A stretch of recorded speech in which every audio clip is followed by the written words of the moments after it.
Hello दोस्तों, welcome back to my channel.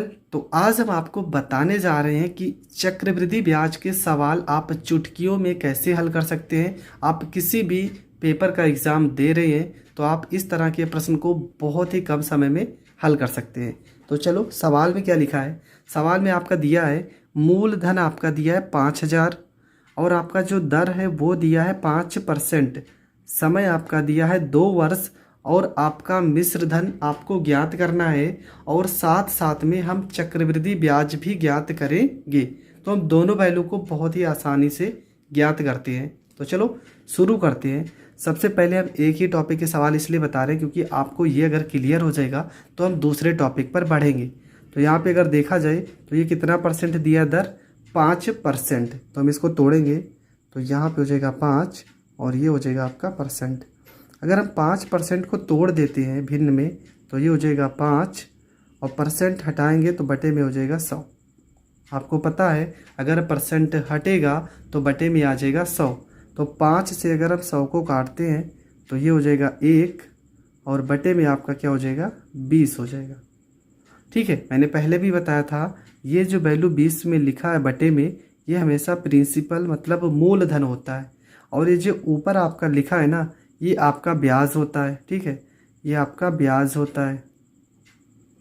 ठीक है, और यहाँ 20 में अगर हम 1 जोड़ देते हैं तो कितना निकल के आएगा 21। ये हमेशा क्या होता है अमाउंट होता है। ठीक है, ये हमेशा क्या होता है अमाउंट का मतलब मिश्र धन होता है। फिर से समझ लीजिए, यहाँ पे जो दर दिया है इसको पहले हम भिन्न में चेंज करेंगे। 5 से 100 को काटोगे तो 1/20। ये जो बटे में 20 आया है ये हमेशा मूलधन होगा। जो ऊपर अंश में लिखा है ये ब्याज होगा और 20 में अगर हम 1 जोड़ देंगे 21, ये हमारा मिश्र धन होगा। तो पहले क्या था मूलधन कितना आया हमारा 20 में 1 की वृद्धि हुई कितना हो गया है 21। इसको हम इस तरह से लिख लेते हैं, ये हमारा मूलधन है, ये हमारा मिश्र धन है। कितने साल की बताना हमें 2 साल का बताना है। तो एक बार फिर से लिखेंगे 20 और एक बार फिर से लिखेंगे 21। अगर हमें 3 साल का बताना होता तो 3 बार लिखते हैं। 4 साल का बताना होता तो इसे हम 4 बार लिखते हैं। 20 को अगर हम 20 से गुणा कर देते हैं तो कितना आ जाएगा, तो ये निकल के आ जाएगा 400। और 21 को अगर हम 21 से गुणा कर देते हैं तो ये आ जाएगा 441। फिर से समझ लीजिए, 20 को 20 से गुणा करोगे 400, 21 को 21 से गुणा करोगे तो ये हो जाएगा 441। अगर इन दोनों का अंतर देखा जाए, इन दोनों का अगर अंतर देखा जाए तो इन दोनों का जो अंतर निकल के आ रहा है वो आपका निकल के आ रहा है 41। तो अब चलो आगे अब इस प्रश्न को हल करते हैं। तो आपको यहाँ पे चेक करना क्या है, यहाँ पे ये जो आपका 400 लिखा है ये आपका क्या हो जाएगा, ये हमेशा आपका हो जाएगा मूलधन। ठीक है, ये जो 4 लिखा है ना 400, ये आपका क्या हो जाएगा, तो ये हो जाएगा आपका मूलधन। ये जो 441 लिखा है ये आपका हो जाएगा मिश्र धन और ये जो 41 लिखा है ये आपका हो जाएगा चक्रवृद्धि ब्याज। ये आपका चक्रवृद्धि ब्याज हो जाएगा। ठीक है, हर चीज़ को पता हो गया। ये आपका मूलधन होगा, ये आपका मिश्र धन होगा और ये आपका चक्रवृद्धि ब्याज होगा। पर अगर सवाल की बात की जाए तो सवाल में मूलधन 400 नहीं दिया है। सवाल में जो मूलधन दिया है वो आपका दिया कितना 5,000। ध्यान से समझिए, सवाल में आपका मूलधन 400 रुपये ना होके कितना दिया गया 5,000। तो आपको यही सोचना है कि 400 में किस संख्या से गुणा करें कि हमारा 5,000 आ जाए। ठीक है, 400 में किस चीज़ से गुणा करें कि 5,000 हो जाए। तो आपको कुछ भी नहीं सोचना है। अगर यहाँ पे नहीं कट रहा है तो आपको सीधा सा 5,000 लिख देना है ऊपर और 400 लिख देना है नीचे। ये सबसे सही तरीका है। ठीक है, आपको नहीं पता कि 400 में किस संख्या से गुणा करें कि 5,000 आए, तो ये जो 5,000 है इसको लिख दो ऊपर और यहाँ पे 400 लिख दो नीचे।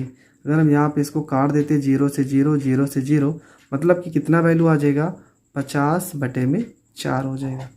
कितना आ जाएगा 50/4। और हमें क्वेश्चन में निकालना क्या है, तो हमें निकालना है मिश्र धन। जबकि सवाल में यहाँ पे हमें मिश्र धन निकालना है। तो मिश्र धन हो जाएगा आपका 441, गुणे में हो जाएगा आपका 50 और बटे में आपका हो जाएगा 4। ठीक है। यहाँ पे जो वैल्यू आएगी उसी से यहाँ पे मिश्र धन में गुणा कर देना है।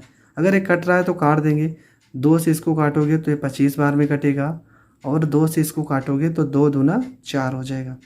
25 को 1 में गुणा करेंगे, 25 एकम 25, 25 को 4 में गुणा करेंगे, 25 चौको 100, और 100 में 2 जोड़ देंगे तो 102, हासिल आ गया 10। 25 को 4 से गुणा करेंगे 100, और 100 में अगर हम 10 जोड़ेंगे तो ये हो जाएगा 110, बटे में आ जाएगा 2। अगर 2 से काटना है तो काट देंगे, 2 पंचे 10, 2 को 1 हासिल गया यहाँ पर, 2 पंचे 10, 2 एकम 2, 5 में भाग करेंगे, 2 दूना 4, 1 हासिल आ जाएगा, 2 पंचे 10। मतलब आपका जो वैल्यू निकल के आ जाएगा वो निकल के आ जाएगा 5512.5। ये आपका वैल्यू निकल के आएगा। ठीक है। अगर मान लो क्वेश्चन में पूछा होता कि चक्रवृद्धि ब्याज ज्ञात कीजिए, तो आपको कुछ नहीं करना था, यहाँ पर 41 गुणे में 50/4 से आपको गुणा कर देना था। गुणा करने के बाद जो भी वैल्यू कटेगा वो आपका करेक्ट आंसर हो जाएगा। तो आप ये मत सोचना कि इतना ज़्यादा समय लग रहा है, मैं आपको समझा रहा हूँ तो थोड़ा बहुत तो समय लगेगा ही। जब ये तरीका आपको आने लगेगा तो आप इस तरह के सवाल को चुटकियों में हल कर दोगे बहुत ही शानदार तरीके से। अगर आपको वीडियो पसंद आती है तो प्लीज़ चैनल को ज़रूर सब्सक्राइब करें। इस प्रकार बहुत सारे क्वेश्चन मैं बताऊंगा हर एक तरीके के साथ, बहुत शानदार ट्रिक के साथ।